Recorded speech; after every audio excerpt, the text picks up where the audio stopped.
les voy también a contar un poco las cosas que hice, por qué tomé el seminario 7 de Lacan para hablar sobre la cosa, y la idea es hacer un pequeño recorrido. Hoy nos vamos a centrar en la conferencia, porque es larga, y después mi idea es seguir con el seminario 7, con 2 capítulos, digamos, y 2 clases. Después hacer un despliegue de la crítica de la razón pura en Kant, que eso no sé cuánto me va a llevar, digamos así, porque me interesa, bueno, llegar a plantear por ahí, digamos, cómo Lacan concibe, digamos así, la cosidad de la cosa, ¿no? La cosa y ¿Lacan? Lacan, dije, Kant. Claro, desplegar un poco el tema de Kant, porque hablamos mucho de representación y de intuición, y de espacio y tiempo. Bueno, me parece que haría falta, digamos, desplegarlo bastante, ¿no? Porque tenemos una noción muy de diccionario, digamos, ¿no? Entonces, yo voy a hacer una pequeña síntesis, un pequeño despliegue. Y la idea es terminar con Lacan, digamos, como que Lacan piensa la cosa, ¿no? la insubstancia. Bueno, a ver si podemos redondear y juntar algún material para pensar más en eso, digamos, ¿no? Bueno, vamos a empezar entonces con la conferencia.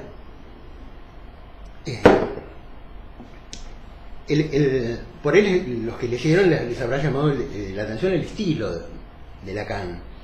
De Lacan. Fallido, ¿por qué? ¿Por qué? Porque ahora voy a hablar de Lacan.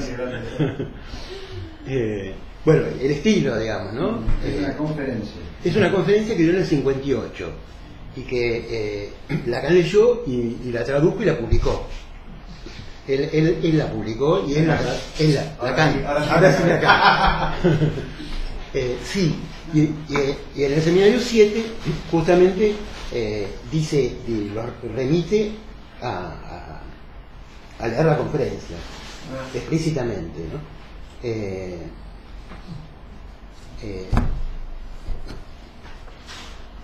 Bueno, él dice, yo lo anoté por acá, dice, remítanse al artículo sobre la cosa de Heidegger, los manda a los alumnos a leer la conferencia, por eso me pareció pertinente que nosotros la leamos, porque él lo manda. Digo, el texto es un texto, no sé llamarlo poético, el de Heidegger, ¿no? Digo, se aparta un poco de cierto estilo que venía trabajando. No es lo mismo como trabaja en el 27 que en el 58 de esta conferencia. Porque hay un cambio en el modo en que él empieza a pensar la filosofía. Por eso cambia el estilo, por decir así. Digamos, todo este intento poético es por dejar atrás todas las categorías metafísicas. Y en este texto discute con las categorías metafísicas, trata de pensar después de la metafísica, cómo es posible pensar sin esa categoría, la exigencia de Nietzsche, digamos, que venía de un tiempo atrás, ¿no? De ir más allá de la metafísica. Por eso, digamos, es como el giro poético, pero poético en el sentido no de hacer poesía, digamos, pero sí en el sentido de que él piensa que la palabra, y eso lo vamos a ver acá porque lo dice en la conferencia, es la que propiamente nombra el ser de la cosa, ¿no? Nombra lo que es, ¿no? Entonces ya no son las categorías ni siquiera las categorías lógicas las que nombran, ¿no? Sino que tiene que ver con la poesía, digamos. Es el poeta el que anticipa el nombre de lo que es, ¿no? Y bueno, a mí me llamó mucho la consabida fórmula de la sublimación. Hace mucho calor. ¿Ustedes no tienen calor? Sácate la camisa. Yo estoy perfecta, por favor. Llegué al mejor lugar. Yo sí, pero bueno, después nos volvemos a aprender. Porque... Perfecta, me equivoco. ¿Sí? ¿Tan? Sí, no frío tampoco. no sé. Claro, no, le vamos a poner la lectura esa, la vamos a subir. Claro. Cuando baja te da directo. Bueno, puede ser. La famosa frase sobre la sublimación, ¿no? Más que apagar, subir. La letrita la dejamos fija, para que no le llegue a Ricardo. ¿Se acuerdan esto de elevar el objeto a la dignidad de la cosa, ¿no? Que es la definición de la sublimación? Bueno, esa frase digamos, entraña un misterio, digamos. ¿Qué significa elevar un objeto a la dignidad de la cosa, ¿no? Eso me motivó a pensar este recorrido, ¿no? Por la cosa, digamos. ¿Qué significa la dignidad de la cosa, ¿no? Las cosas tienen dignidad, ¿qué cosa, no? Y hay una diferencia. Primero hay una diferencia entre el objeto y la cosa, ¿no? No es lo mismo el objeto que la cosa. Y después no es lo mismo las cosas que la cosa, ¿no? De esta elevación, digamos así, a un lugar central de Dasbin, ¿no? En el seminario 7, Lacan va a decir de Dasbin, ¿no? De la cosa, que es digamos, que es es un poco lo central y también lo que hay detrás del sujeto, ¿no? Y es el campo en el que gira, es el campo en torno al cual gira el principio del placer, ¿no? Es ese campo que él dice que es el núcleo de la maquinación humana, ¿no? Dice que es el campo de la relación del sujeto con algo primordial, es el objeto más arcaico, Dasbin. Y dice que es lo que está en el núcleo de la economía libidinal, ¿no? Dice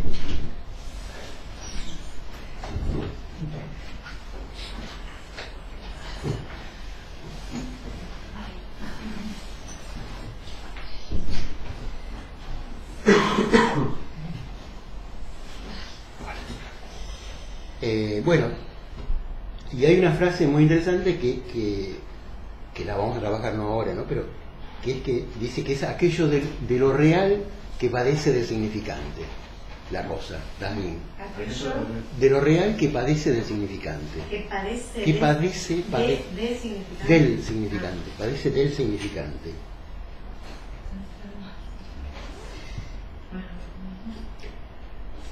Bueno, sí. Es la de lo que se engloba moral. Sí, absolutamente. Y él se pregunta más adelante, digamos, cuál es la relación del hombre con el significante, ¿no? Y otra pregunta que hace es ¿qué hace el hombre cuando modela un significante? Cuando modela. Modela el significante, sí. Lo vamos a ver en relación justamente a la cosa, digamos. Y dice, les leo algunas citas, digamos, algunas frases que recorté, pero eso lo vamos a trabajar la clase que viene, ¿no? También dice que el hombre es el artesano de los soportes del significante, que eso es lo que lo vamos a ver también en la conferencia de la cosa, digamos, ¿no? Bueno, hay muchas frases, pero bueno, creo que es interesante. Entonces él plantea que para ejemplificar esto que va diciendo durante el seminario, dice, nos vamos a remitir a la función más primitiva, que es la del alfarero, que es el que modela, digamos, ¿no? Y él dice que y es así, ¿no? Es como la actividad o la industria más primordial del hombre, es lo primero, digamos así, que hizo el hombre y que de algún modo sigue fabricando, digamos, ¿no? ¿Y por qué? Porque esto permite concebir digamos así, el misterio de la creación, que es crear, ¿no? Lo que hace el alfarero, digamos así, modela, crea, y entonces nos da un ejemplo de qué es crear, ¿no? Ex nihilo, ¿no? Ex nihilo que a veces, bueno, también, que cómo se puede crear de la nada, ¿no? Bueno, y por último, digamos también,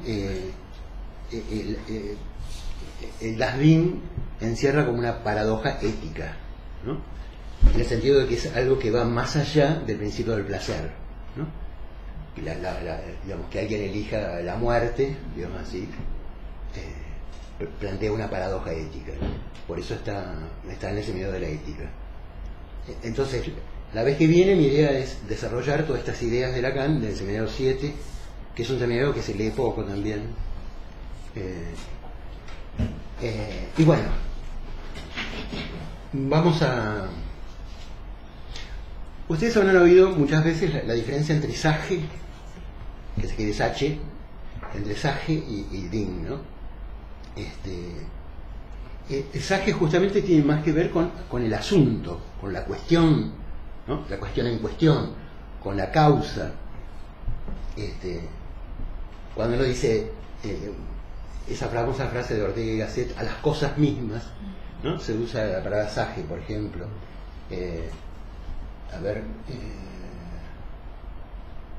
Sí, uno dice, bueno, cuando uno está en una discusión, uno dice, bueno, atendé, digamos, atenete al asunto de que estamos charlando o discutiendo, ¿no?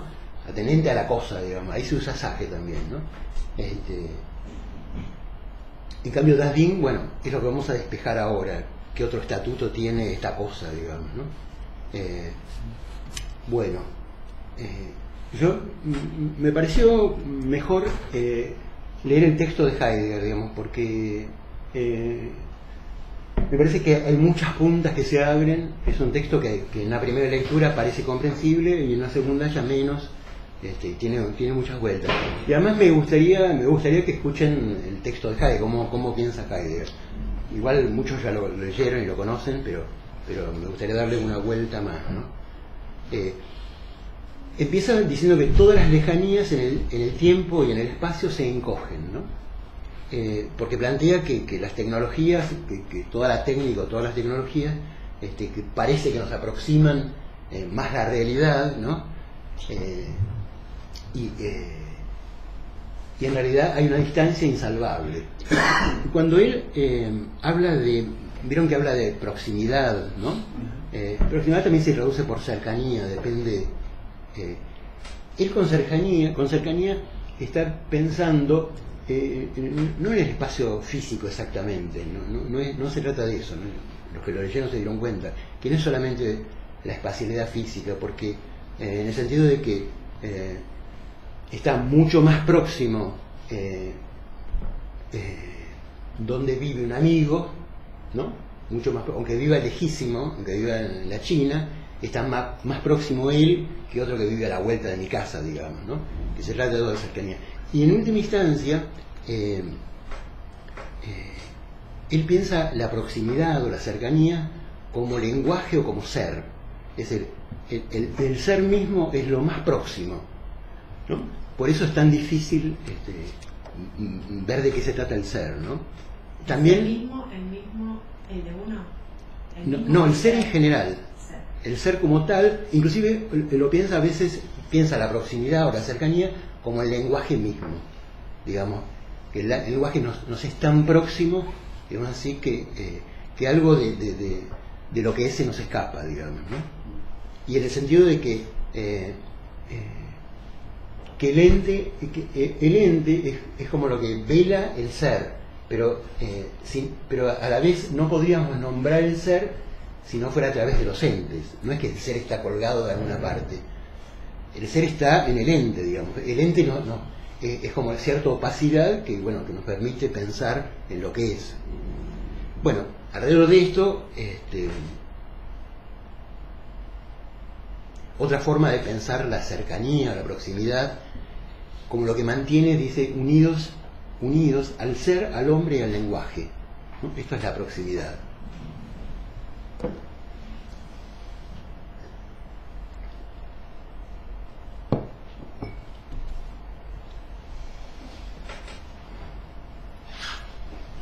Entonces empieza diciendo que toda la tecnología es un dispositivo para alejar la lejanía y traer ante nosotros la más pequeña distancia, sin traer por ello ninguna proximidad, ya que ella no consiste en la pequeña distancia. Una película está cerca cuando la vemos, aunque permanece lejano lo que muestra. En cambio, lo más alejado puede sernos muy próximo. Entonces se pregunta, ¿qué es la proximidad que falta pese a la reducción de las distancias? ¿Qué es que resulta rechazada por el incesante alejar los alejamientos, ¿no? Dice apartar los alejamientos, pero mejor alejar los alejamientos, ¿no? Voy a discutir con la traducción, no siempre me parece clara, ¿no? Pregunta entonces, ¿qué es la cercanía que con su faltar ausencia la lejanía? ¿No? ¿Qué es la cercanía que con su faltar ausencia la lejanía? ¿Qué es esta uniformidad en la que todo se encuentra ni lejano ni próximo, todo sin separación ninguna y homogéneo? Es así como él ve como un rasgo de la modernidad, ¿no? Como todo mezclado, sin demasiadas diferencias, ¿no? Se dice lo terrible en esto dice lo terrible es aquello que saca a todo lo que es de su esencia propia, ¿no? Que lo terrible es todo lo que saca lo que es de su esencia propia. ¿Qué quiere decir esto? Todo lo que es puro simulacro o que desfigura o bastardea lo esencial, digamos, ¿no? Eso para él es lo terrible. Rick, una cosa antes. Sí. ¿A qué se refiere con esa uniformidad? Digamos, hay toda una idea de la homogeneidad, digamos, pero ¿cómo lo piensa? ¿Qué sería lo uniforme? Y yo creo que es eso que acabas de decir, digamos, hay una tendencia a la homogeneidad, a la igualación, digamos. Pero en términos de lenguaje, ¿en qué lo piensa? ¿Qué quiere decir? Que hay una... Me parece que, digamos así, que digamos, no hay un pensamiento que intente apresar algo de lo esencial, digamos, en términos de él, digamos, justamente que no intenta pescar lo cósico de la cosa, la cosaidad de la cosa, la esencia de la cosa. Esta cercanía o esta proximidad se nos escapa digamos así, en que todo se vuelve una cosa más, todas las cosas son más o menos, todo da más o menos lo mismo, cierta indiferencia media que reina, digamos así, que no hay ninguna, digamos así, en realidad me parece que retoma la desvalorización de todos los valores, ¿no? Que predica Nietzsche, en el sentido de que ya nada vale, que lo valioso no vale, ¿no? Que es un poco el síntoma de la modernidad, ¿no? Que todo vale igual, que todo, un poco el tema de que todo se vuelve mercancía, ¿no? En términos marxistas, digamos, en términos de Marx, mejor. Digamos, me parece que en ese sentido apunta a la homogeneidad. Ahora dice, ¿qué es esto terrible? Dice, se muestra, dice, y se oculta en el modo como todo es presente, es decir, todo está a disposición, todo es utilitario, todo es un útil, ¿no? Todo sirve para algo.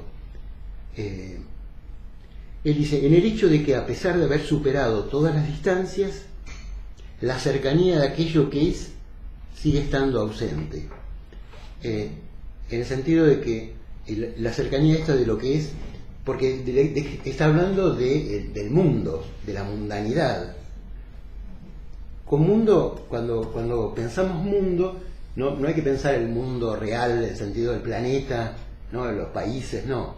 El mundo, por lo menos en filosofía, es un plexo de referencias, donde, digamos así, que remite a significaciones y en última instancia remite al lenguaje.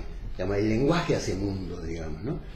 Entonces, porque piensen de que Heidegger discute la noción de no solo de tiempo, sino también de espacio, de cartesiana. En Ser y Tiempo hay toda una discusión, nosotros la vimos, me parece, con el grupo, sí, una discusión en relación al espacio cartesiano, ¿no? Y Heidegger plantea otra idea de espacialidad, ¿no?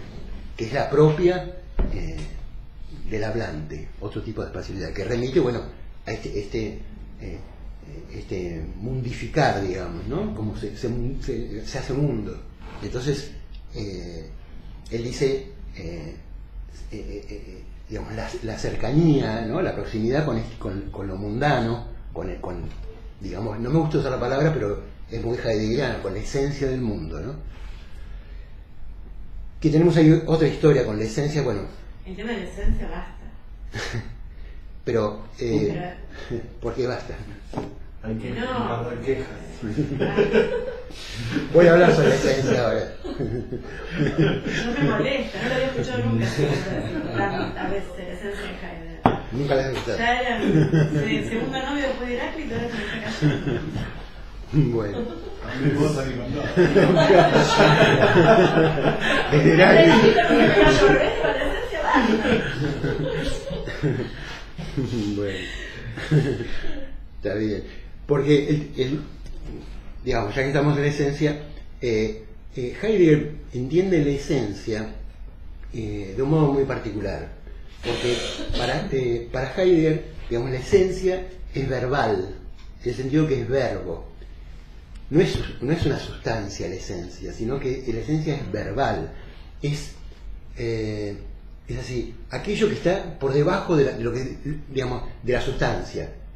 Cuando Heidegger piensa el origen, por eso a veces está mal planteado, hay que tratar de entender, cuando Heidegger piensa el origen, no es que va hacia atrás, porque no hay ningún comienzo.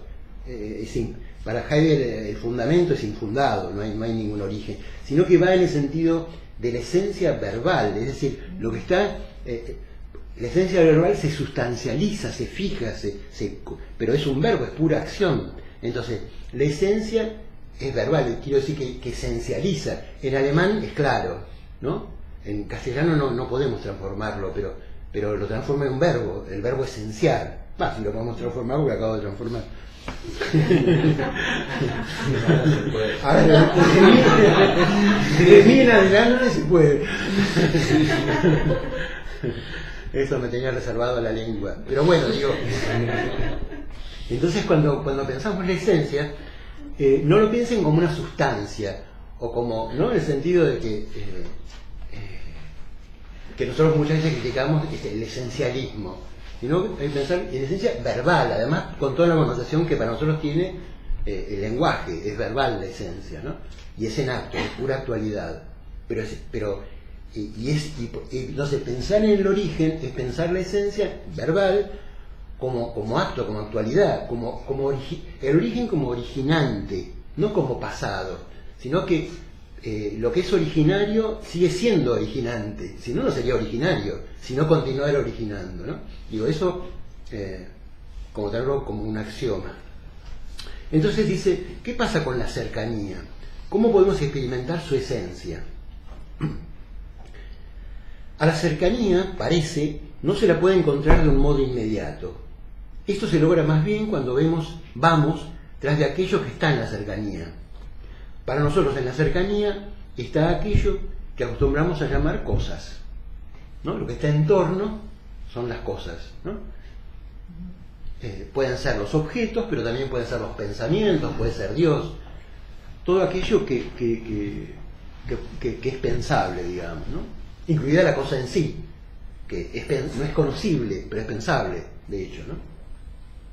Entonces, bueno, va a empezar justamente con lo más próximo, que es quizás un vaso, una jarra, un recipiente, con la jarra, como el alfarero, digamos así, haciendo la vasija, la primera vasija.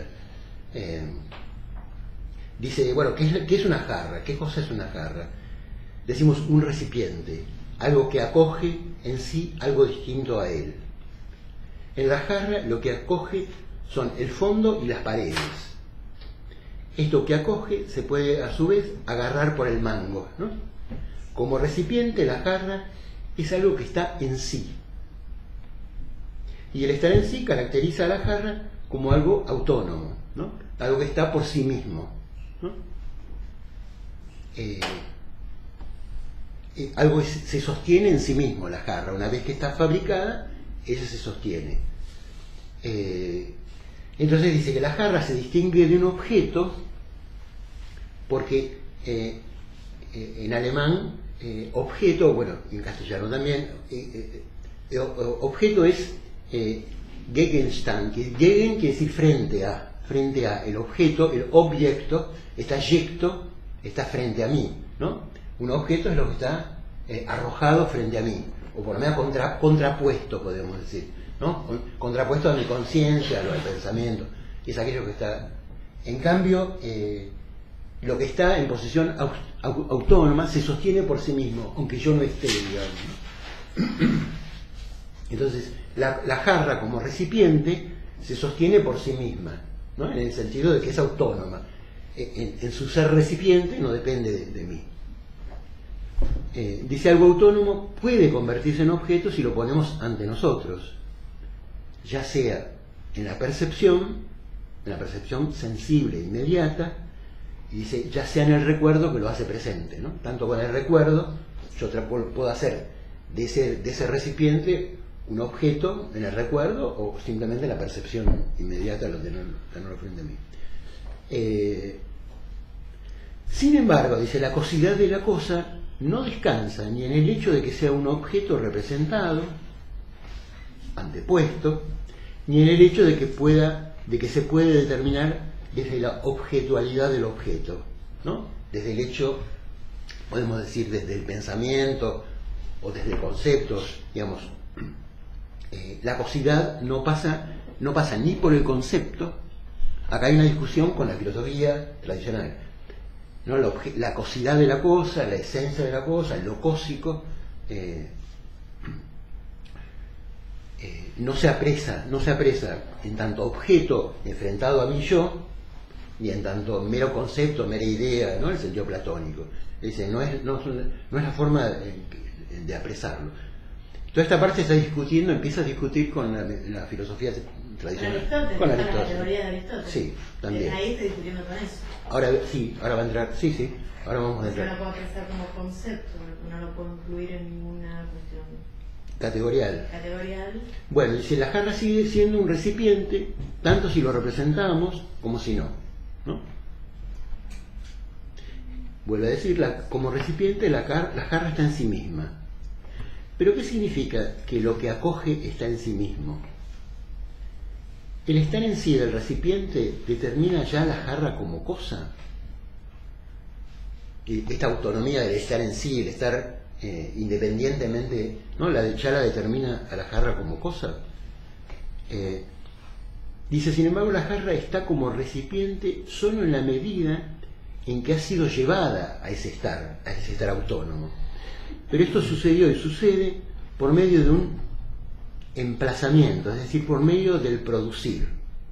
Es decir, es el alfarero el que produjo, el que emplazó, el que colocó, ¿no? Digamos así. Él usa el término stellen, que es emplazamiento, es un término que él va a ir usando cada vez más, ¿no? Y bueno, en el sentido de que es el producirse. ¿Por qué es emplazamiento? Él relaciona la producción, que es un modo de comprender la totalidad, que es un modo actual de comprender lo que es como producir, como producción, lo llama un emplazamiento en el sentido de que el producir conmina a algo a surgir, ¿no? En ese sentido, lo emplaza, ¿no? Producir es combinar a surgir, digamos. Antes de ello, él diferencia la cosa del objeto acá. Sí. Y está también criticando el modo de concebir, digamos, como producción, la producción. Él dice, el alfarero fabrica la jarra de tierra a partir de la tierra escogida y preparada ex profeso para ello. De ella está hecha la jarra. En virtud de aquello de lo que está hecha, la jarra puede estar de pie sobre la tierra, ya sea de un modo inmediato, ya sea de un modo mediato por medio de una mesa, de un banco, etcétera, ¿no? ¿Por qué te da eso? No sé, te va pensando. Qué burro, de todo esto. ¿Dónde va a estar? ¿En la mesa? Sí, está flotando. Sí, esas cosas.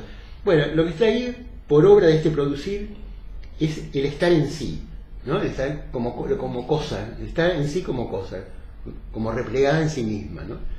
Si tomamos la jarra como recipiente producido, entonces parece que la tomamos como una cosa y en modo alguno como mero objeto. O es que incluso en este caso seguimos tomando la jarra como un objeto, sin ninguna duda. Es cierto que ahora ya no es solo un objeto del mero representar, pero sí es un objeto que un producir nos trae a nosotros, nos emplaza desde delante y frente a nosotros. el estar en sí parece caracterizar la jarra como cosa. Pero en realidad estamos pensando el estar en sí a partir de la producción, a partir del producir, ¿no? Como si desde la producción, desde la fabricación, pudiéramos llegar a la esencia de la jarra, ¿no? Como si en la industria o la fabricación nos diera por sí misma, como si se podría reducir al fabricante, Pensando en los chinos. que producen Si fuera esencia, carajo. Pero en general me parece que todos pensamos como la esencia de la cosa a partir de la fabricación, ¿no? Es como el sentido común. Todo es fabricable, todo se fabrica, ¿no? Y el hombre, digamos así, es industrioso por esencia. Y él dice, bueno, pero con todo esto no llegamos al ser de la cosa, digamos, ¿no?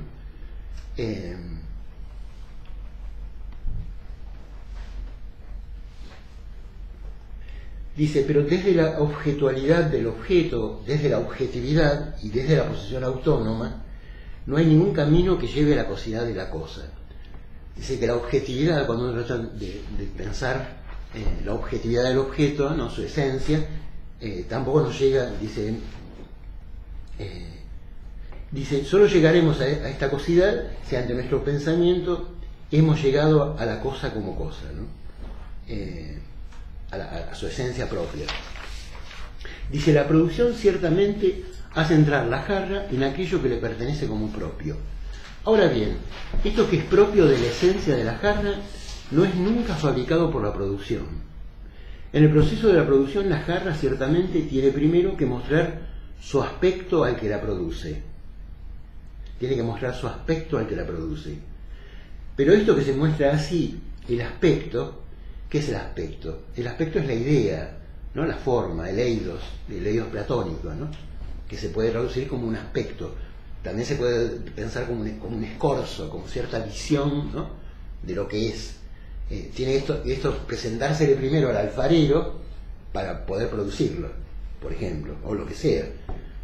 Entonces, dice, esto que se muestra, el aspecto, caracteriza a la jarra solo desde el punto de vista de que el recipiente está frente al que lo produce como lo que tiene que ser producido, objetivado, digamos, ¿no? Ahí es objeto. Ahí sigue siendo objeto. Por más que el alfarero tiene que tener la idea, todavía no dice Heidegger, no llegamos a caracterizar la esencia de la cosa. Sin embargo, lo que es este recipiente, que tiene este aspecto como esta jarra, lo que es la jarra como esta cosa jarra, no se puede experienciar nunca, ni mucho menos pensar de un modo adecuado desde el punto de vista del aspecto, de la idea. De ahí que Platón, que ha visto la presencia de lo presente a partir del aspecto, de la idea, haya pensado tan poco la esencia de la cosa como Aristóteles y todos los pensadores que han venido después. Más bien lo que ha hecho Platón, y de un modo decisivo para la posteridad, ha sido experienciar todo lo presente como objeto de producir.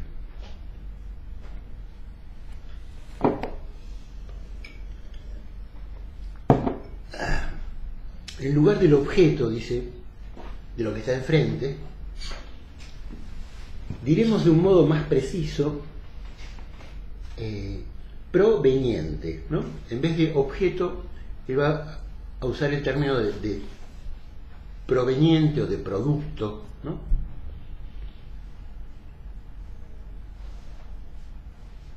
Dice, la plena esencia del provenir, en la plena esencia del provenir prevalece un doble provenir. Por una parte, el provenir en el sentido de proceder, de dónde procede, del origen.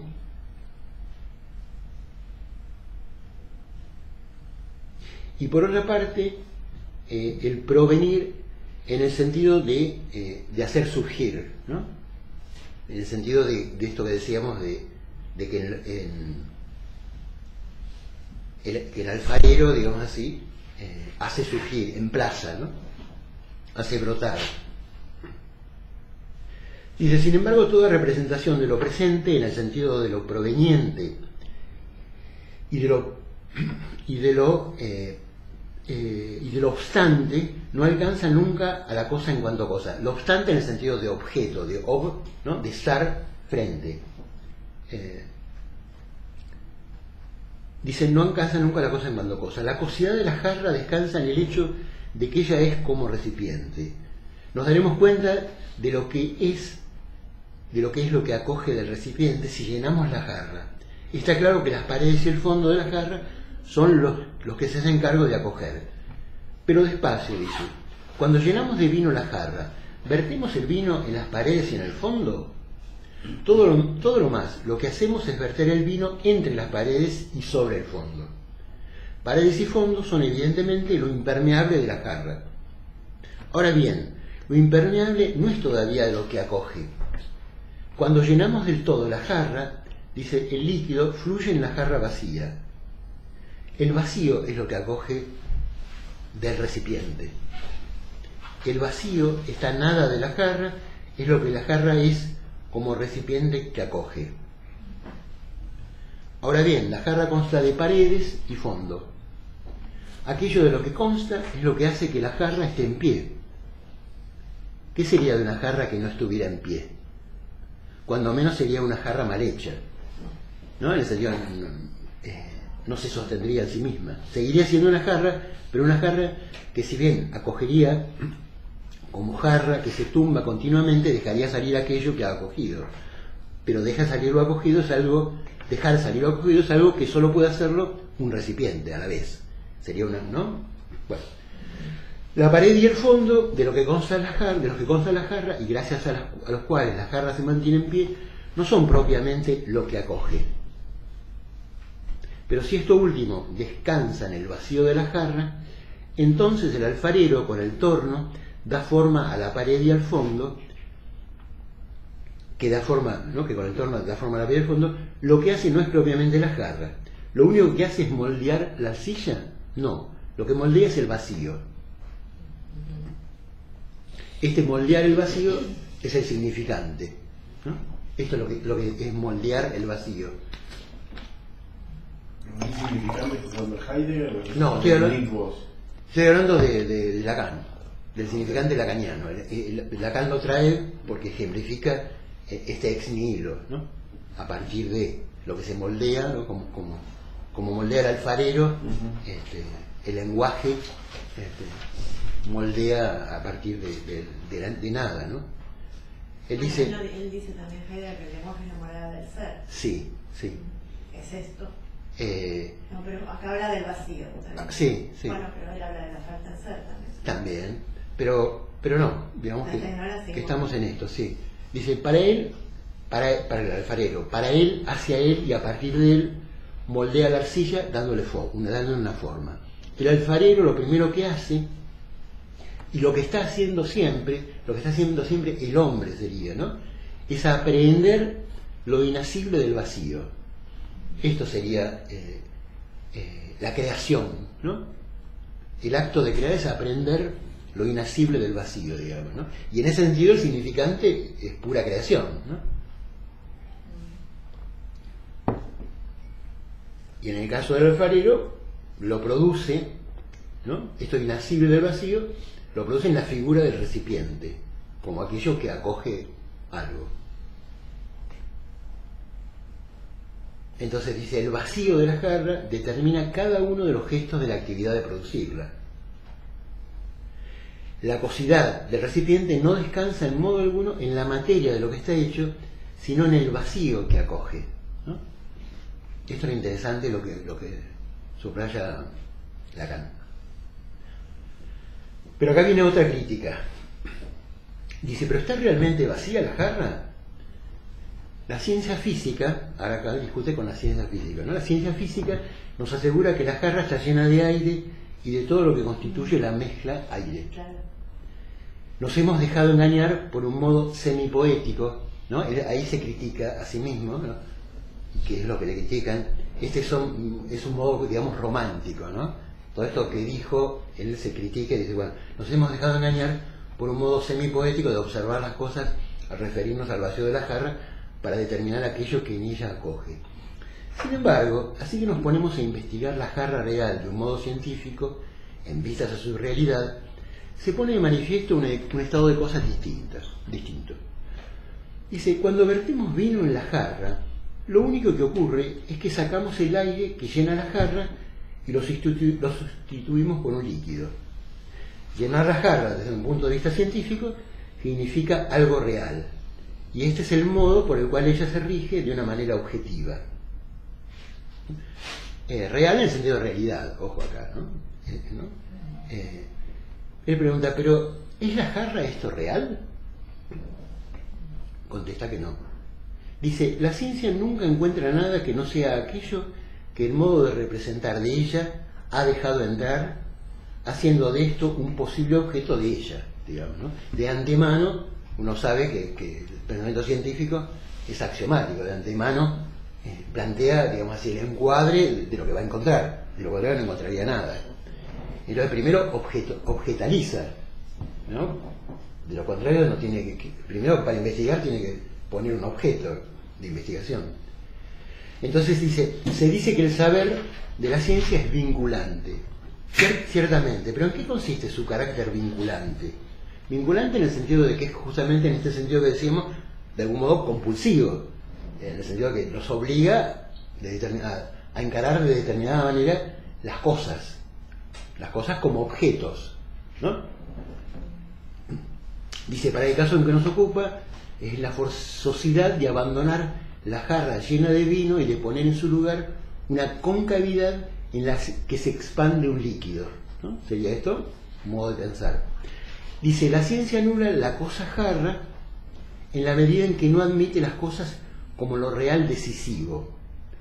En su zona, en la zona de la ciencia, que es la de los objetos, el saber vinculante de la ciencia ha aniquilado ya las cosas como cosas mucho antes de que hiciera explosión la bomba atómica, ¿no? Dice, hay una aniquilación de parte de la ciencia, podríamos decir, de lo cósmico de la esencia, pero también de la creación, algo de la creatividad o de la creación se pierde, se aniquila con este modo del pensar científico, dice él. Dice, la explosión de esta no es más que la más burda entre las burdas confirmaciones de que la cosa ha sido anonadada hace mucho, ¿no? Algo que ha sucedido ya hace mucho tiempo, la confirmación del hecho de que la cosa, en cuanto cosa, es algo nulo, ¿no? Para la ciencia, pensar la cosa como la cosidad es algo que quiere decir nulo, algo sin valor, ¿no? Una mera cuestión romántica o semipoética, como decía antes. Dice, la cosidad de la cosa permanece oculta, olvidada. La esencia de la cosa no accede nunca a la patencia, es decir, al lenguaje, ¿no? Él dice que no llega nunca a... ¿Qué quiere decir que no llega a la patencia? Lo que es lo patente, lo que se ve con claridad. Lo que se me hace patente, lo que veo claro, digamos. ¿Y qué es lo que se hace patente si no es el lenguaje? El logos, ¿no? El decir es justamente la luz que ilumina lo que es. Solo a la luz del lenguaje lo que es se manifiesta, digamos, ¿no? Se manifiesta en el lenguaje, digamos. Entonces... Pero ¿no habías definido antes la esencia como en relación al lenguaje y el fundamento verbal? Sí. ¿Y por qué dice que la esencia no accede nunca al lenguaje? No. Si proviene de ahí. No, dice que lo que no viene en el modo científico. Lo que dice es que la esencia de la cosa no accede nunca a la patencia, es decir, al lenguaje en este modo científico, ¿no? Por eso dice que la cosa en cuanto cosa es para representada, dice, como se representa. Meramente se la representa como un objeto, digamos, ¿no? Por eso anonada, en el sentido de nulifica, le quita valor a esto, ¿no? Digo, no es en el lenguaje que se patentiza, digamos, ¿no? Él dice, esto es lo que queremos decir cuando hablamos de la aniquilación de la cosa como cosa. Esta aniquilación es tan inquietante porque lleva consigo una doble ceguera. Dice, por un lado, la opinión de que la ciencia, de un modo previo a toda otra experiencia de lenguaje, acierta con lo real en su realidad, ¿no? Esta es una opinión, digamos, que él va a contrastar.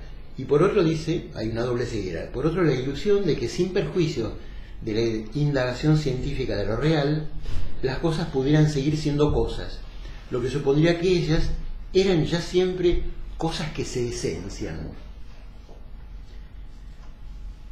Acá está el tema de esenciar, las cosas que se esencian, ¿no? En el sentido de que la ciencia sería ciega para el esenciar de las cosas, en el sentido de esto que decíamos de producir en el lenguaje, digamos, de patentizarse en el lenguaje. Las cosas no llegan a la patencia, digamos, a la claridad de su esencia en el lenguaje. Que la ciencia fortuiría, digamos así, para usar ese término, claro, la cosidad de la cosa, digamos, ¿no? El esencial, ¿no? Hay que ver qué toma de conciencia, Se puede hacer una discusión de cuando dice la ciencia, claro, de un modo previo a toda otra experiencia, acierta con lo real en su realidad. ¿No se entiende? Sí. Hay toda una teoría de la ciencia. Pero él dice, en realidad, la opinión, dice por un lado la opinión de que la ciencia de un modo previo a toda la experiencia acierta en lo real con su realidad. Dice, conlleva cierta ceguera.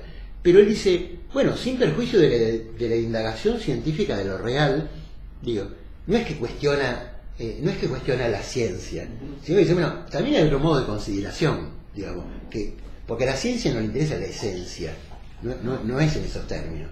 Porque la esencia se produce a otro nivel, no a través de la indagación científica, pero me parece que no está discutiendo con la ciencia. Sí puede discutir, digamos, con la técnica, pero tampoco es una discusión en el sentido de que Heidegger va a discutir la esencia con una especie de romanticismo de vuelta a algo pastoril. No. Él lo que está discutiendo en relación a la técnica es cómo la técnica altera algo del existente, de la existencia. Algo se transmuta en esto que marca. Cuando yo la otra vez les hablaba de Heidegger, no, de Descartes, como el pensamiento, el ego que se pone como fundamento axiomático, funda un nuevo modo de existencia, que es la modernidad, pero funda ese pequeño detalle, digamos, de poner por debajo el cogito como fundamento absoluto, como axioma, cambia la humanidad, cambia la existencia, el modo de existir. Y el modo de existir es un modo de pensar lo que es, ¿no? Cómo nos relacionamos con... Ahí esa sería la pérdida de la esencia. La axiomática. Exactamente. La ciencia cartesiana sería la pérdida de la esencia. Claro. Hay la relación entre la muerte de Dios y la pérdida de la esencia, ¿no? ¿Se podría pensar? Totalmente. Entonces digo, bueno, me parece que cuando piensa también la esencia de la técnica, también piensa que hay una mutación en la existencia, en este sentido, digamos, ¿no? Algo nuevo acontece, ¿no? Y de hecho, todo el pensamiento de Heidegger va hacia pensar el ser como acontecimiento, ¿no? Es la última formulación de cómo piensa el ser, porque Heidegger va a pensar, también va a pensar el tiempo de otra manera, ¿no? La temporalidad va a tener un lugar esencial en el pensamiento de Heidegger en relación a lo que es, al ser, digamos, ¿no? Y ya el tiempo no es, sino que el tiempo se temporacía, ¿no? También él la dijo. Claro, bueno, todo. Bueno, toda la segunda parte.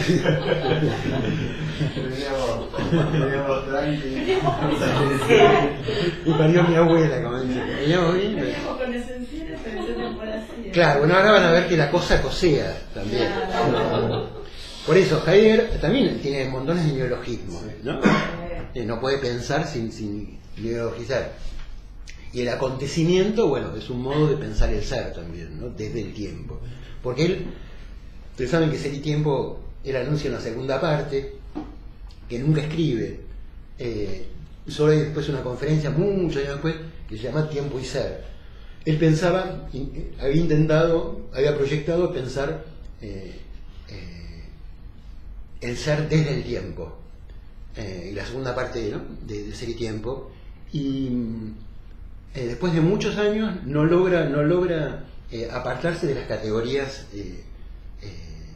metafísicas. No logra un lenguaje, él dice, el lenguaje no logro poder decir aquello que espera ser dicho de algún modo. Muchos años después escribe una segunda partecita, una conferencia sobre tiempo y ser, pero cambia el modo no puede expresar lo que él quiere decir más que de otro modo. Entonces, bueno, por eso se habla de la vuelta, la Kere, que se llama la vuelta en Heidegger, que es otro modo de pensar, empieza otro pensar. Bueno, digo, volvamos. Entonces, dice, ahora nos estamos con lo de la ciencia. Entonces dice,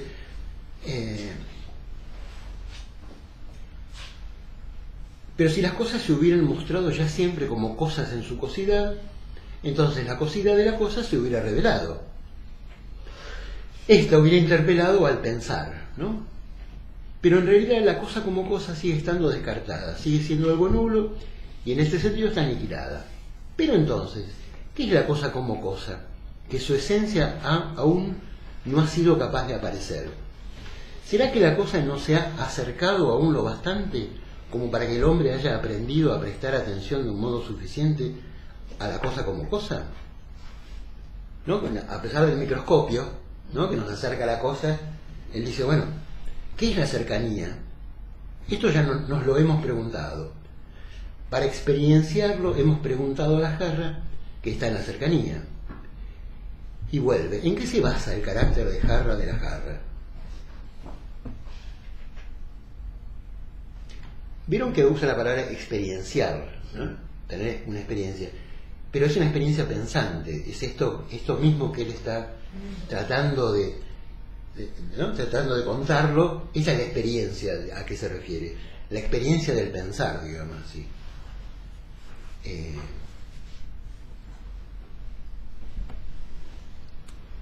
Dice, bueno, esta cercanía, entonces se pregunta, ¿en qué se basa el carácter de jarra de la jarra? Dice, lo hemos perdido repentinamente de vista, y precisamente en un abrir y cerrar de ojos, en el que pareció que la ciencia podía darnos una explicación sobre la realidad de la jarra real. Nos representamos entonces lo real eficaz de la vasija, lo envasador suyo, el vacío como un hueco lleno de aire, ¿no? Nos representamos, dice, lo real eficaz, que es que en alemán se dice Wirkende, que es Wirklichkeit, ¿no? Bueno, que Lacan trabaja. Que Lacan trabaja todo el tiempo. Es una realidad. Claro, entonces digamos, se puede decir, es como lo eficiente, lo eficaz, ¿no? ¿No? La realidad, esto es la realidad, esto es eficiente, tiene consecuencias, ¿no?, en ese sentido. Entonces nos representamos lo real eficaz como un hueco lleno de aire, digamos, ¿no?, desde el punto de vista de la ciencia. Dice, esto es el vacío considerado realmente, físicamente, pero no es el vacío de la jarra, es el vacío desde la ciencia, pero no es el vacío, no es su vacío, no es el vacío de la jarra. Dice, no atendemos a aquello que es lo envasador de la vasija. Dice, no reflexionamos en cómo el mismo envasar esencia, ¿no? Como el mismo envasar se esencia como jarra, ¿no? Es en acto, el basar es en acto, ¿no? Digo, en ese sentido que decíamos antes de la esencia, ¿no?, de que es verbal. Dice, el vino se convierte para la representación científica en un mero fluido, y en un estado de agregación general de la materia, ¿no?, el conjunto de átomos, de moléculas, una agregación, que es posible en todo lugar. Bueno, dice, dejemos esto para considerar qué envasa la jarra y cómo envasa. ¿Cómo envasa el vacío de la jarra? Acá viene, ¿no?, lo que hablamos antes con Daniel, la relación con los mortales y con los dioses. Dice, ¿cómo envasa el vacío? Dice, envasa al tomar lo que se escancia dentro. ¿Saben lo que es escanciar? ¿Escanciar? ¿Es eso? No, con C, porque es con C, escanciar con C. No es separación, ¿no? No es una escansión, sino en el Olimpo, moraban los dioses. Y los dioses no son eternos, son inmortales, que no es lo mismo. Para conservar la inmortalidad tomaban una especie de néctar que se llamaba ambrosía, y que era les era escanciada por Hebe. Hebe era la diosa de la juventud. La diosa de la juventud escanciaba la ambrosía que los hacía inmortales, que continuaba la inmortalidad, digamos, ¿no?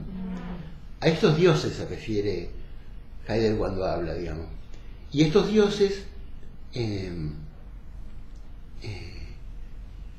no tienen que ver con los dioses monoteístas, ¿no? Eve viene de Ebefrenia, es de la Eve esta de la juventud. No, de Eve Bonafini. No. Es de la esquizofrenia. Y sí, seguramente. Es de esta Eve. Sí, ¿Eve sí. con H o Eve? Con H.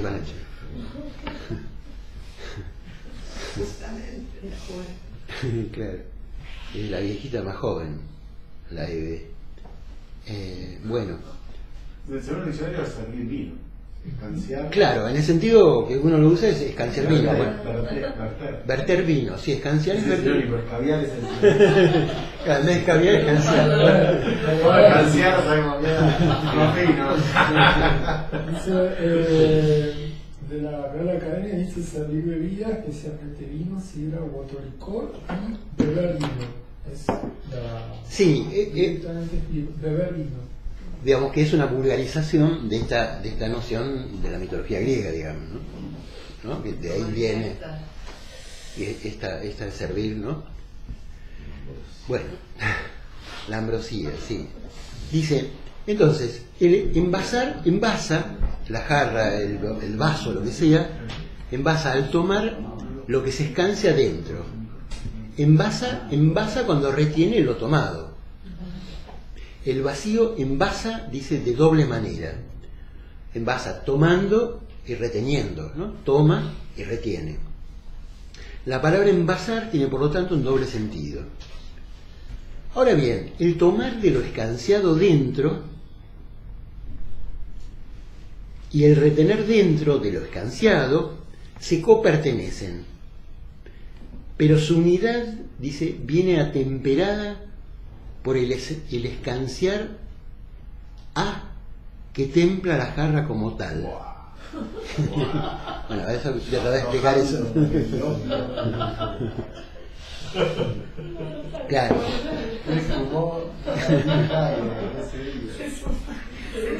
Se canció todo. Es que no le tienen paciencia. Cancio. Bueno, Pero, qué bárbaro. Voy. Pero yo la pregunta Sí. de la revista Gente, cuando lo escuchaban, ¿qué les pasaba?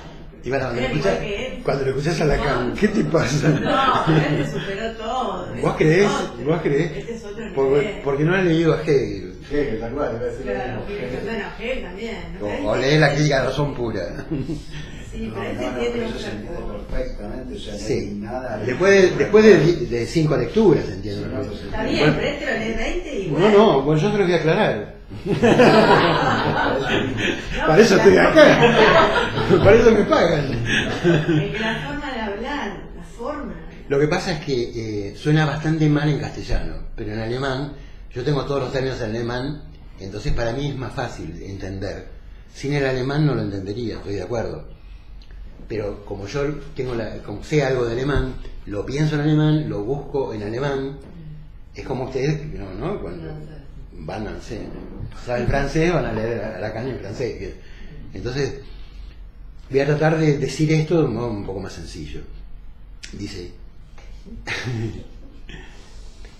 en realidad, él dice que el tomar de lo escanciado dentro y el retener se copertenecen, en el sentido de que es como vaciar un molde. ¿Vieron cuando se fabrica algo en yeso? Digamos, como se vacía para hacer una estatua, ¿no? Un vacío, una copia, pero se hace un vaciado, ¿no? Bueno, un vaciado. Y entonces, esta doble relación que hay entre, ¿no?, entre el retener y el tomar, ¿no? Porque en el vaciado que se hace en un molde también retiene y toma, ¿no?, y contiene. Dice, por eso hay un copertenecerse, digamos, y es obvio, ¿no?, por otra parte, ¿no?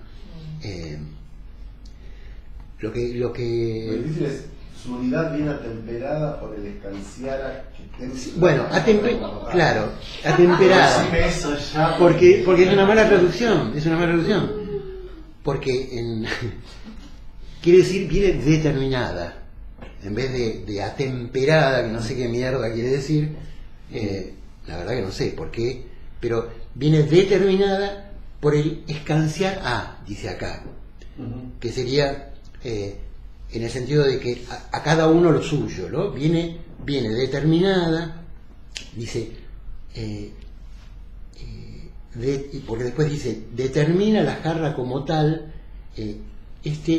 porque en el escanciar, en el servir el vino, es a cada uno, no se escancia a todos, se escancia uno por uno, ¿no? Entonces, eso también entra en el pensamiento de Heidegger, ese detalle de es uno por uno. Cuando yo sirvo el vino, ¿no?, puedo servir una jarra enorme, pero después voy vaso por vaso. A cada dios, ¿no?, se le escanciaba. Entonces, eso también, dice él, templa. Usa la palabra, se traduce por templar, en el sentido de determinar, podemos decir, ¿no? Templa, contempla. Si uno rastrea la palabra templa, va a ver que concierne al tema, digamos, ¿no? Dice, el doble envasar del vacío reside justamente en el escanciar a cada uno, y el envasar es propiamente como es en cuanto que es este mismo. El escanciar de la jarra es un donar. Piensen esto, que el donar se dice en alemán schenken. Schenken quiere decir regalar. El donar es un ceder, ¿no? Un donar, y a la vez la palabra schenken quiere decir donar, y a la vez quiere decir escanciar. No, schenken es donar, y schenk, el verbo schenk es escanciar en alemán, y schenken, o sea, como fónicamente cuando él dice escanciar, lo que está haciendo es algo, una donación. Exactamente, sí. Por eso el Dasein, ahí vamos, por el Dasein lo dado. No, porque no. Pero sí piensa.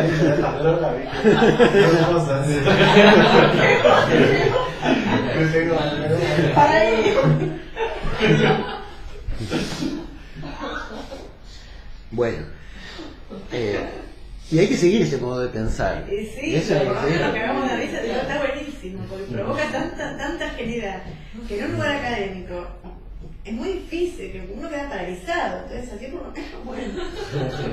Claro, porque en general con la filosofía pasa esto, digamos, que en general uno no lee los textos filosóficos. Y los textos filosóficos, digamos, no es lo mismo que te cuenten lo que dice, por ejemplo, un resumen de esto, que leer el texto. No es lo mismo leer la crítica no es lo mismo leer la crítica de razón pura que yo te la cuente. Porque además los textos, digamos, hay una relación entre forma y contenido. No es que se puede decir lo mismo de cualquier manera, porque no es la ciencia, no es una formalización.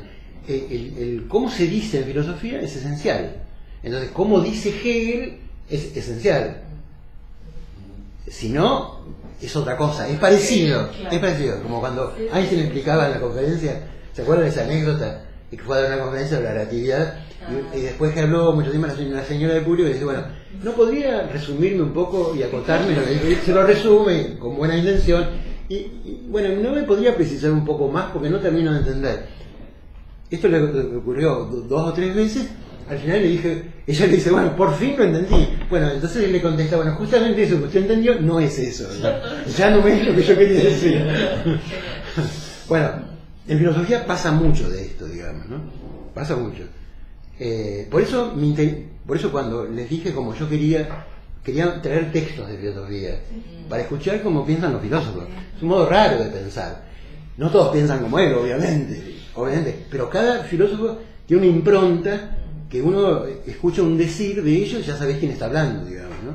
Si agarrás a Spinoza, es clarísimo también, digamos, los diálogos platónicos, el estilo de Platón, bueno, digamos, tiene una presencia en lo que dicen y el contenido y cómo lo dicen, ¿no? Bueno, por eso mi intención es acercarles ¿no? algo de la filosofía, que yo de ahí vengo, entonces bueno, y a la vez traducírsela, porque también es difícil de primera instancia.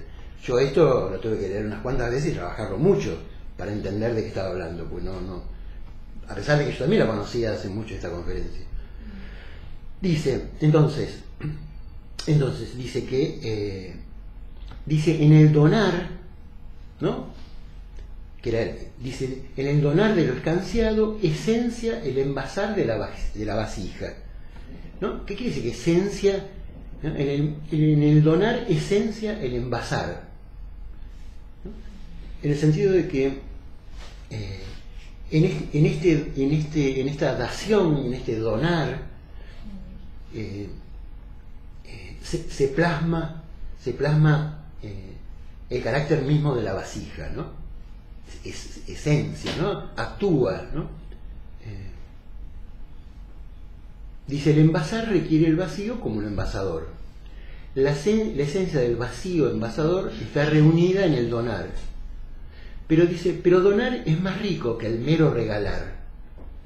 El donar en que la jarra es jarra, dice, se reúne en el doble envasar y ciertamente en el escanciar a cada uno. Se reúne en el doble envasar. Este se reúne, apunta, ¿qué quiere decir que se reúne? En el envasar, ¿no? La esencia del vacío, el donar en que la jarra es jarra, se reúne. Esto apunta al logos, ¿no? Porque el logos, el decir, para Heidegger es un punto de reunión, es un lugar de reunión en el decir, en el habla, ¿no? Bueno, después lo vamos a ver mejor. Dice, a la reunión de montañas, dice, se le llama la cordillera, una cordillera. Y él dice, a la reunión del doble envasar en el escanciar, que en tanto que unión da lugar ante todo a la esencia entera del donar, llamamos el don. Dice, lo jarral de la jarra se muestra en el don del escanciado. También la jarra vacía retiene su esencia a partir del don. Si bien no tolera ningún regalar, pero este no tolerar es propio de la jarra y solo de la jarra. Una guadaña, por el contrario, o un martillo son incapaces de no tolerar aquella donación. Bueno, vamos a pasar por alto para ver si llegamos a otra parte. El don de lo escanciado puede ser una bebida. Hay agua o vino para beber. Y acá viene algo también muy poético, ¿no? En el agua del don dura la fuente. En el agua del don dura la fuente. En la fuente dura la piedra. Y en la piedra dura el oscuro sueño de la tierra que recibe lluvia y rocío del cielo. Entonces, en el agua de la fuente duran las bodas del cielo y de la tierra. Duran en el vino, ¿no? También duran en el vino que el fruto de la cepa nos da, en el cual se han confiado uno en otro lo nutridor de la tierra y el sol del cielo.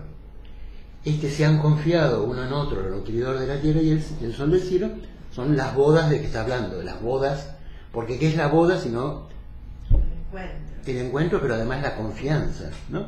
Uno se confía en el amante, ¿no? En la boda, en el desposorio, hay una confianza mutua, digamos, ¿no? Eso es una boda, ¿no? Una confianza mutua. Dice, el don de lo escanciado es la bebida para los mortales. Refresca su sed, restaura su descanso, alegra su vida en sociedad. Mas el don de la jarra se dona a veces como libación, dice el texto. Pero más que libación también es pero hay que pensarlo como consagración. Cuando se liba, dice, lo escanciado como libación o como consagración no calma ninguna sed, calma la celebración de la fiesta en las alturas. Ahora, dice, el don del escanciado ni se dona en una donación, ni es el don de una bebida para los mortales. Lo escanciado es la bebida ofrendada a los dioses inmortales.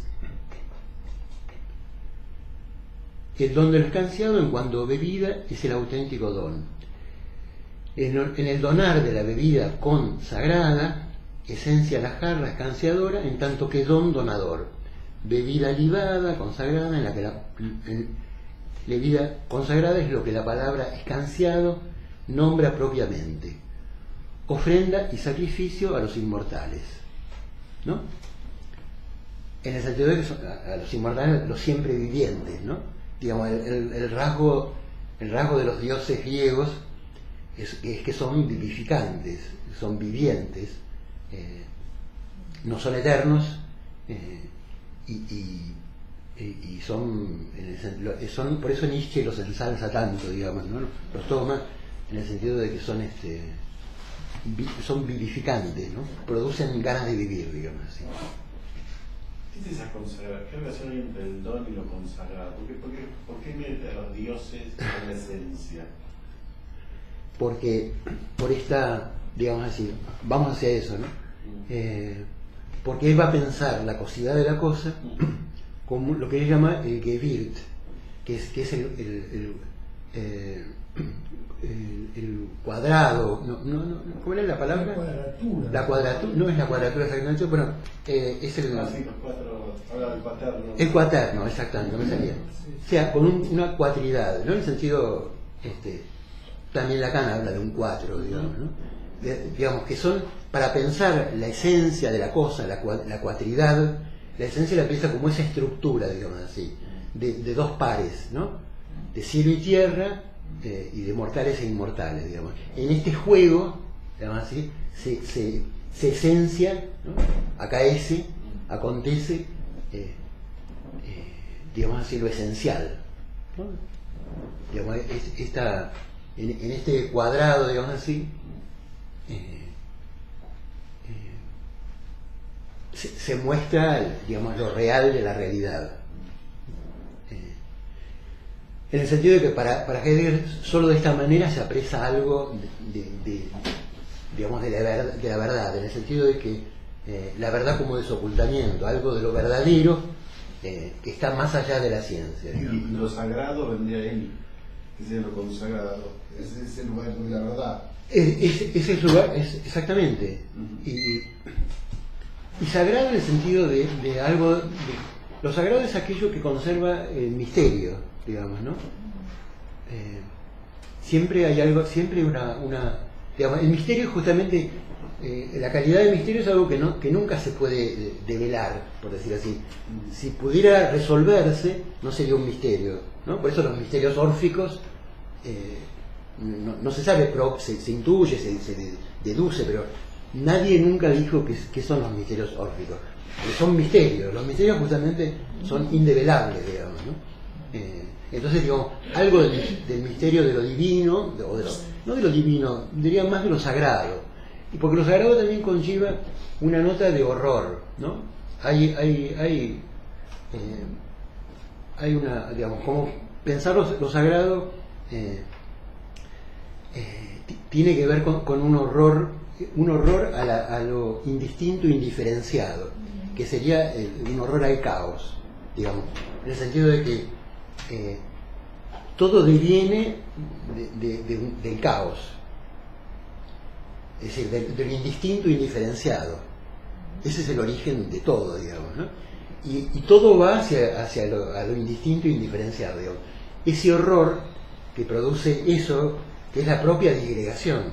Uno va hacia una absoluta disgregación, digamos, ¿no? Uno vuelve al caos, ¿no? A lo indiferenciado. Ese horror y ese misterio es lo sagrado, digamos, ¿no? Entonces, algo de eso, eso que es lo sagrado, la única forma de nombrarlo es hacerlo divino. ¿no?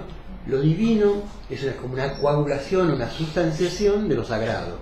Es la forma de apresar algo de ese misterio, de esta consagración, digamos así, ¿no? Al menos, bueno, me parece que, al menos como lo piensan algunos, ¿no?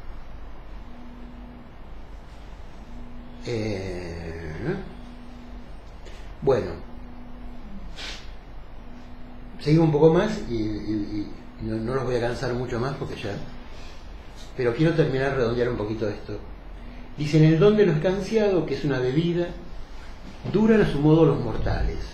En el don de lo escanciado, que es una bebida, duran al modo suyo las divinidades, que reciben de nuevo el don del donar, en tanto que el don de la ofrenda. En el don de lo escanciado duran de manera diversa los mortales y las divinidades. En él duran tierra y cielo. En el don de lo escanciado duran ante todo tierra y cielo, las divinidades y los mortales. Estos cuatro se copertenecen, de sí mismos unidos. Precediendo a todo cuanto es presente, están simplificados en una cuaterna, ¿no? Dice, precediendo a todo cuanto es presente, digamos, ¿no? Precediendo de algún modo a la mundanidad del mundo. Está sostenida en esta cuaterna, digamos, ¿no? En esta copertenencia. Es una unidad, digamos, es una estructura, ¿no?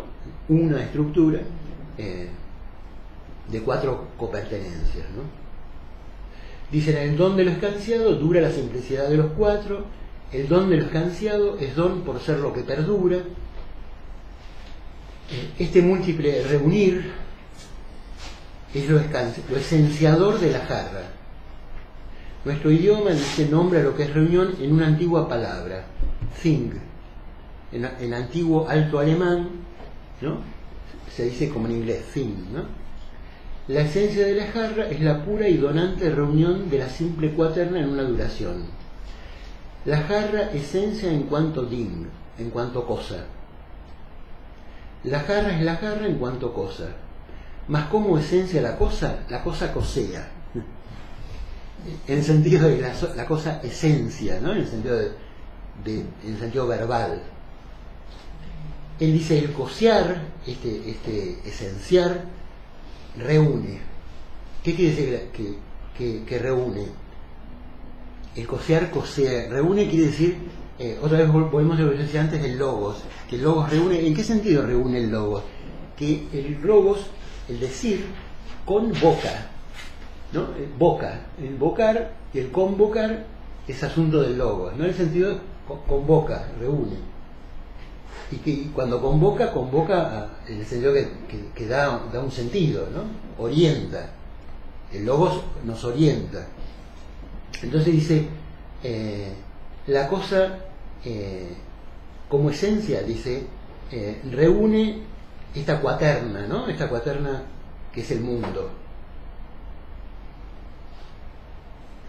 Y digamos, acontece durando, digamos, sosteniéndose en sí misma, ¿no?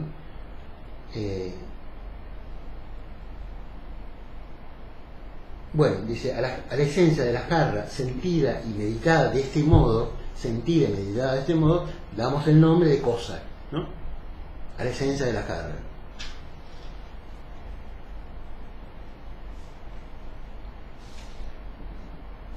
Bueno, y ahora otra indicación. Dice, con ese motivo recordamos la palabra del antiguo alto alemán thing. Esta indicación histórico-lingüística, eso es interesante, induce con facilidad a malentender el modo en que pensamos ahora la esencia de la cosa. Podría parecer que la esencia que acabamos de meditar de la cosa está cuidadosamente extraída del sentido literal del nombre del antiguo alto alemán, encontrado casualmente. Nace la sospecha de que la experiencia que buscamos de la esencia de la cosa está fundada en un juego de etimologías. Se fortifica y se hace corriente la opinión de que aquí se aprovecha el diccionario en lugar de reflexionar sobre los comportamientos esenciales. Sin embargo, el caso es contrario a lo que apuntan tales temores. Sin duda alguna, la palabra antigua alemana thing significa la reunión, y precisamente la reunión para tratar de un asunto de que se habla, de un debate. Por esa razón, las antiguas palabras alemanas think y dink se convierten en nombres para asunto. Nombran aquello que de un modo u otro demanda a los hombres, les toca, de lo que por lo tanto se habla. A aquello de que se habla llamaron los romanos res. ¿No? Quiere decir... Espera, ¿de lo que se habla? De lo que se habla, los romanos llamaron res. Aquello que nos toca, que les toca a los hombres. Entonces, aquello que los romanos llamaron res quiere decir aquí, hablar sobre algo, tratar acerca de ello. Entonces, res publicano, ¿no? Res pública quiere decir el Estado. ¿Por qué?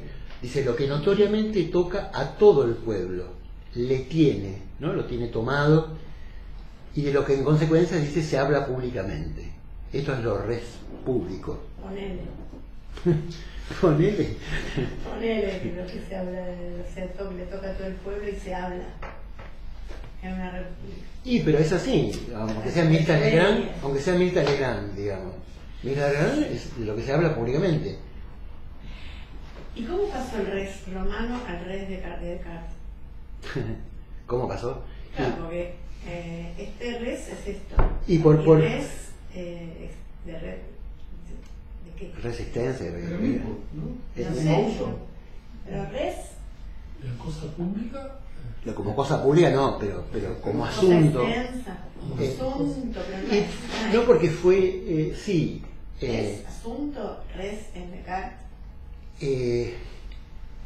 Me parece que fue la traducción que hicieron en el medioevo como ente. Claro. ¿No? Pero ahí la menciona Heidegger también, la de ente. Sí, después Pero no es este sentido de res. Sí. Sí. Pero acá res no es cosa, no es ente. Acá en res pública no. Lo que pasa es que ente, ¿por qué no sería? Porque también es algo de lo que se habla es un ente. Si yo hablo de la botella, estoy hablando de un ente. Si hablo de mis pensamientos, es un ente. Porque ente es todo lo que es. Y cosa también es todo lo que es.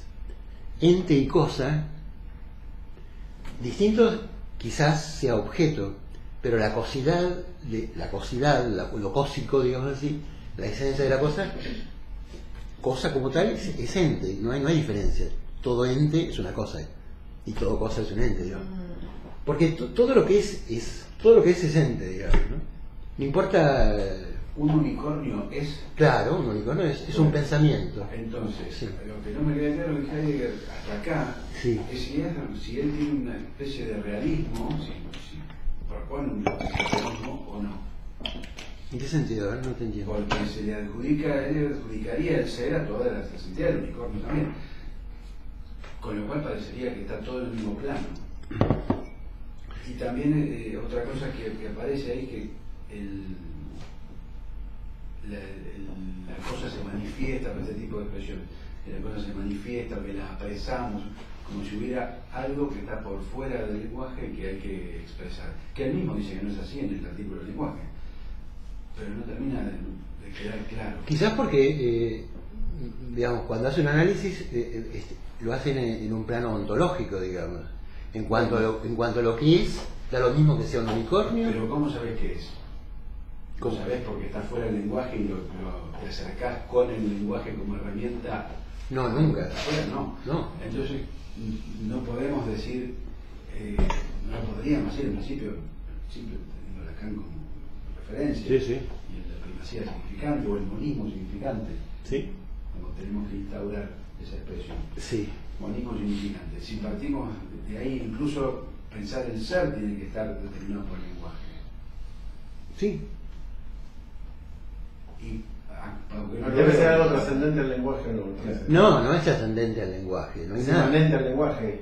Digamos que podría ser, no usa exactos términos, pero inmanente no lo usa, digamos, pero sí, el ser es el lenguaje mismo, no hay un más allá del Heidegger, ¿no?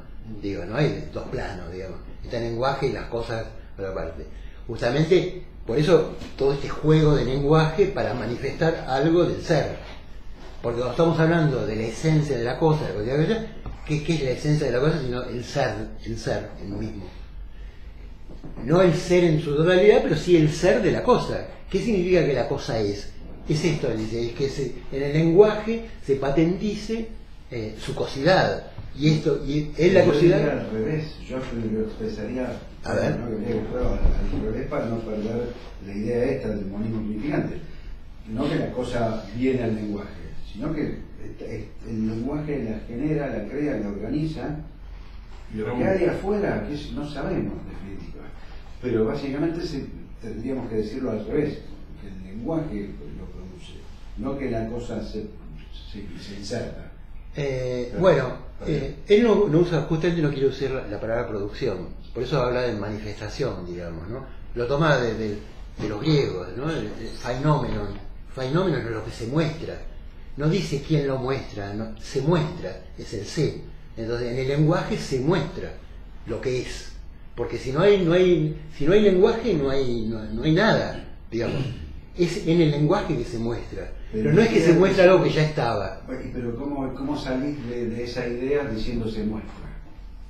Por esta indiferencia. Sin misterio, como si abro la caja y está acá adentro. Y bueno, y el producir también, si vos decís que Claro, produce. no se muestra en el lenguaje, que se muestra a través del lenguaje. Digo, entonces se muestra que emerge del lenguaje, por decirlo así. No es el lenguaje como un traductor. No, desde ya. A través, entonces. Es a través, claro. Digo, sí, no es nunca un traductor. Pero la producción también tiene sus conflictos, si el lenguaje produce. Porque ahí tenemos que ver bien en qué sentido se produce, digamos, ¿no? Esta crítica de la producción. Pero la idea es esta, digamos, ¿no? También está la idea más que de producción, de creación. A mí me gusta más, ¿no? El lenguaje crea de la nada, digamos, crea el significante de la nada, como el alfarero, digamos. Y es otra que históricamente, sí. desde historia pura y dura, que no sería el alfarero sino el anudador, el primero. El que hace nudos. Sí, porque hasta que el hombre descubrió el fuego, lo domó, digamos, empezó a usar hornos para la herrería, pasó mucho tiempo. Lo primero que se hizo fueron los tejidos con vegetales y los nudos. Teóricamente eso también es interesante, porque él no elige eso. Y bueno, porque está la cana. Se lo dejó a la cana. Le dejó el tema de los nudos, la vasija. Es al revés, a Lacan, él es anterior a Lacan, entonces a Lacan le quedaron los nudos. Porque podría haber hablado de lo mismo, del vacío, de sostener con el tejido, decís vos, ¿sí? Sí, podría haber hablado de los mismos temas con nudos. Y los nudos celtas son muy antiguos y él seguramente los conocía. ¿Y los nudos que eran para vestirse, para armar un tejido? ¿Sí? Hay nudos, los nudos celtas son decorativos, ornamentales, por ejemplo. Digo yo que seguramente los conocía porque nuevamente toda esa cosa nórdica. Claro. Claro. Pero históricamente es lo primero que se usó como producción humana, ¿no? Para el tejido, fabricando Descansar. Claro, no podía contener eso. La cosa que el vino se me lleva a la mierda, por eso lo tiraron. Pero podían hacerlo muy apretado. Podía ser muy apretado y podía contener igual, pero nada, podía haber, creo que... No, pero parece que la vasija da más cuenta de lo vacío, lo lleno, el contenido, Sí, claro. ¿entendés? Como que el nudo da más... se lo da. Y puede ser una pista en la cara, Sí. eso me está diciendo, ¿no? Una pista para por qué la canción son nudos. Claro, es un... Pero pensó en topología para eso, ¿no? Que también es interesante que sea una jarra y no una vasija. ¿Por qué? Porque la vasija no tiene asa. La vasija es una esfera. Sí. Y la jarra no es una esfera. No, va de la cañona, pero es diferente. Pero hay muchas traducciones que dice vasija. Pero él dice jarra. Acá dice jarra, pero hay otras que traducen por vasija, qué sé yo. No me fijé en el detalle. Por ahí en alemán, tendría que buscarlo en alemán. No, sé No, por qué. es jarra, porque también en ¿Es inglés jarra? es jarra, sí. Sin embargo lo traducen por vasija en muchos. No sé, inclusive en el seminario 7 me parece que está traducido como vasija. Que vamos a verlo, vamos a ver la semana próxima a qué viene a cuento de que todo esto. Porque, ¿por qué Lacan recomienda esto? Semejante fárrago, digamos. Además, tanto le gustó a Lacan que se puso él a traducirla. Apareció en alemán en 1958. Él al seminario en 1959. No solo la recomienda, sino que se toma el trabajo de traducir. No es muy común en Lacan. Inmediatamente. Inmediatamente. Y la publica. Con todo. Además está en el día, bueno, porque no se olviden que Heidegger estuvo como recontra prohibido después del nazismo, digamos, tengo como 10 años, no pudo dar clases, pero lo hizo a través de Francia. Quiero decir, tuvo mucha presencia después de la guerra, porque había montones de admiradores franceses, entonces lo invitaban y estaba Jean Beaufret, que fue el que divulgó todas las conferencias, ¿no? Fue por la guerra a buscarlo, sí. con las botas. Yo me botó el bocho, Sí. ¿no? Que lo que fue así. Sí. Digo, entonces, bueno, y estaba muy presente en ese momento Heidegger en Francia, digamos, no veo como toda una eclosión. Y Heidegger y Lacan estaba atento. Pero digo, toda esta cosa que ¿no? Que uno dice que como cansa, ¿no? Este juego también, por lo menos en castellano cansa, digamos, ¿no? Pero algo a Lacan le fascinó, ¿no? A mí también. A mí también. Lo que pasa es que después estaba loco, Felipe estaba un psiquiatra. ¿Quién? Heidegger. Ah, sí, bueno, en él no es quien para decirlo, la verdad. Pero bueno. Bueno, digamos que... No entendía mucho lo que pensaban acá. No entendía nada. No Absolutamente entendía, nada. Heidegger Lacan no entendía. Ni Lacan ni Freud, no, absolutamente nada, no entendía para nada. Me parece que se quedó con la crítica de Husserl al psicologismo, digamos. Husserl lo primero que hace cuando empieza con su doctrina es una crítica de toda la psicología, todo supuesto de la psicología. Y me parece que, bueno, el gran discípulo, me parece que de ahí no pasó, digamos, no pudo pensar el psicoanálisis, me parece. Pero bueno, para ir redondeando porque quedan unos minutos, me parece que lo que sostiene Heidegger es que hay en la cosa, digamos, en la cosidad, en la esencia, hay como algo rebelde al pensamiento, ¿no? Algo que no se deja representar. Y hay una crítica, digamos, al hecho justamente de que a la representación como una adecuación al objeto, digamos, ¿no? Que desde ahí no se puede pensar, ¿no? También hay un rechazo a esto que decíamos, que a la idea de un sustrato sustancial, ¿no? En el sentido de la usía aristotélica, ¿no? Como un soporte de cualidades, ¿no? Esto que hemos visto.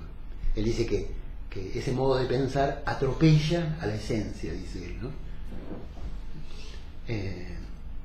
Bueno, también, digamos, también que la esencia no es producto de la industria humana, ¿no? Lo esencial no es un producto, digamos que hay como toda una crítica a la metafísica, ¿no? La relación sujeto-objeto, sustancia-accidente, producción-producto, ¿no? Todas estas categorías, digamos así, de la metafísica son criticadas.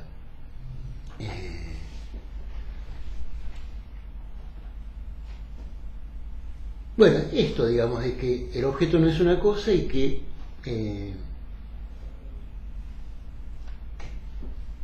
hay como una nada, digamos, que Das Ding es esa nada inapresable, digamos así, ¿no? Por otra parte, A mí sí, dale. No sé si está bien o lo pienso. No sé. Es correcto. La representación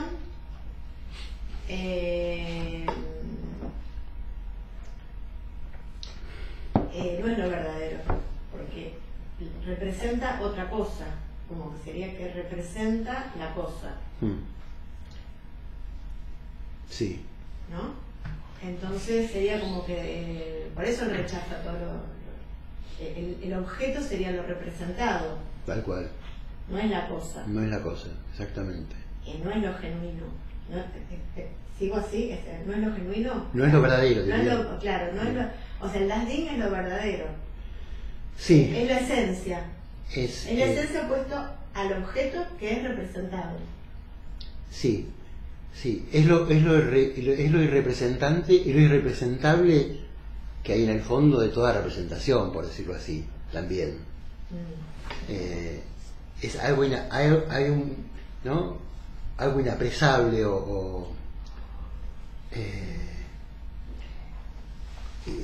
digamos. ¿Das Ding y la cosa es lo mismo?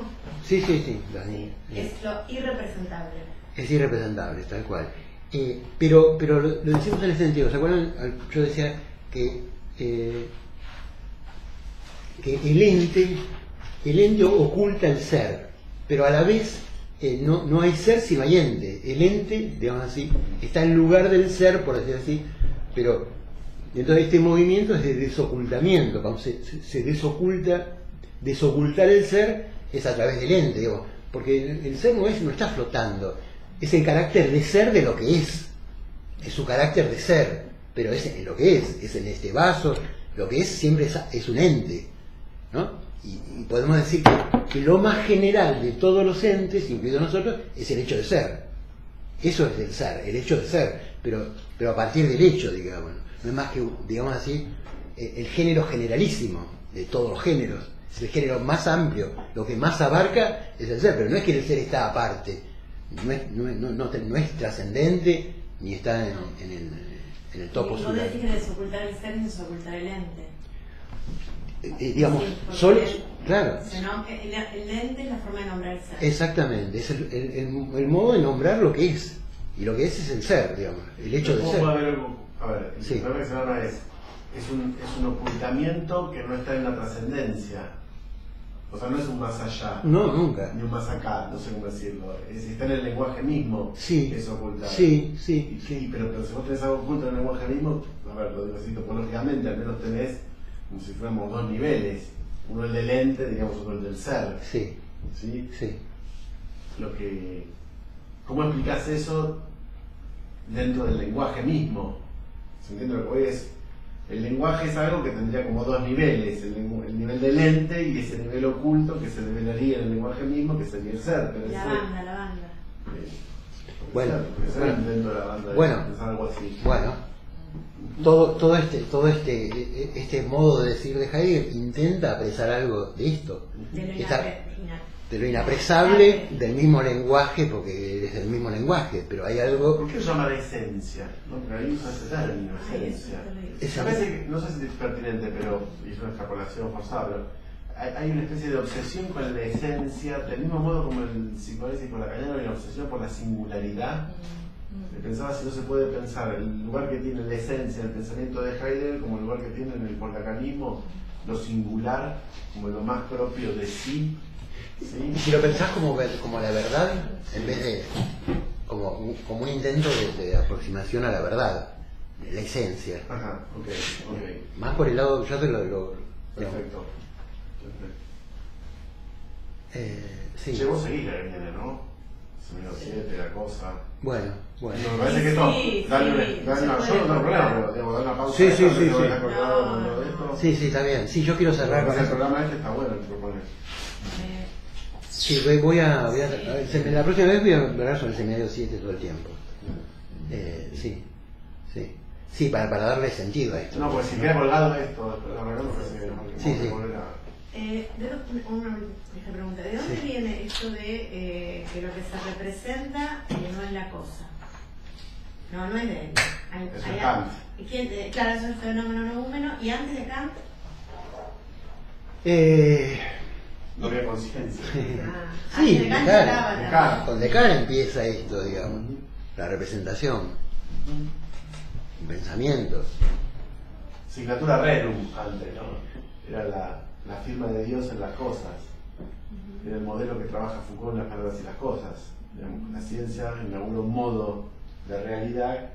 Digamos, la pregunta por lo que son las cosas antes de la ciencia tiene otro valor, porque las cosas son lo revelado, no había algo así como contar en qué sentido, no era la firma de Dios, las cosas son lo que Dios dice. Claro.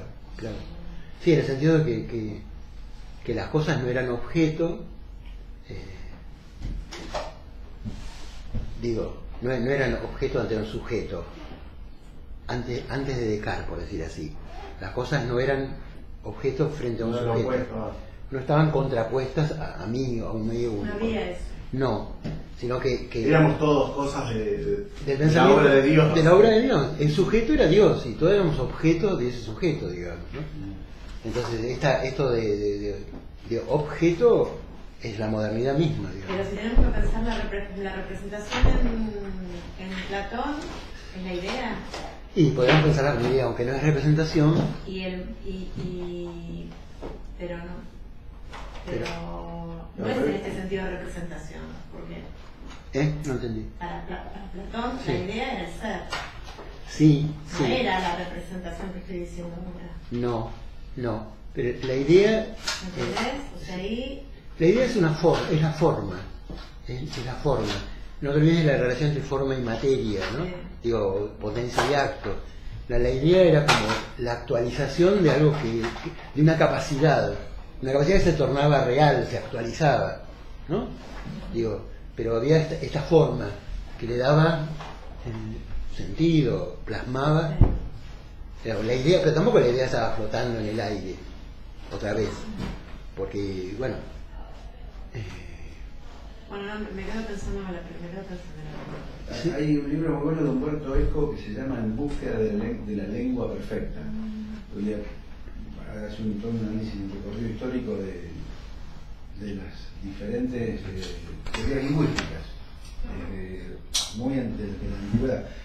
Uno muy bueno para mí es Gorgias de Leontias, que es el más lacaniano de todos los griegos. Sí. Dice que no se dice un color o una forma, se dice un discurso. Sí, Gorgias es el más interesante de todos, sí, sin lugar a dudas. Sí. Y La Eco se teoría del no ser. Sí. El de no ser. Sí.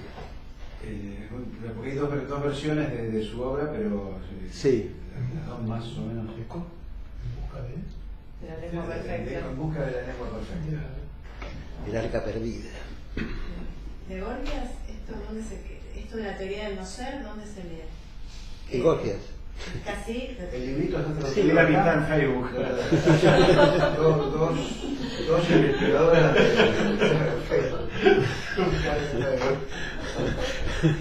No, mi libro. Hay que hacer Y ese te contesta, ¿no? Publicaron la traducción del griego original con la versión griega, lo publicaron en las librerías de la web, tiene que estar, no me acuerdo de la editorial, pero lo hicieron acá. La Pero- teoría del no ser. Sí, está. Sobre la naturaleza. Se llama igual que el de No. Parménides, se llama todo igual el libro ese. ¿Estás seguro? Sí. La editorial es Una argentina chiquita de ahí de Filo. Pon en Google, porque. Sí. Ah, pon en Google, porque. Bueno, muy bien. Bueno, Pero nada, eso era. bien. Bueno, la vez que viene entonces. Porque Perdón, el lenguaje lo vas a usar. extrañamos un día. Sí, traemos para que sea la próxima. Por el mediodía.